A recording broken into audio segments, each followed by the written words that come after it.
appreciate y'all joining us. I'm Mark McGarvey. This is my wife, Lynn Campisi. For those of y'all who have been to our open house, we call it open house, but it's really a Christmas party every year. As you know, the coronavirus has changed a lot of our schedules and what we can do and what we can't do.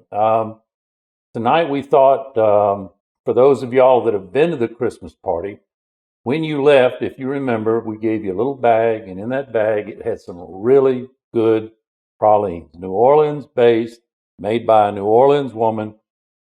And they've been very much in demand. So Lynn is going to show you how to take step by step everything you need to do, the materials you need, the equipment you need, and how to make a praline right in your own home like a New Orleans based praline.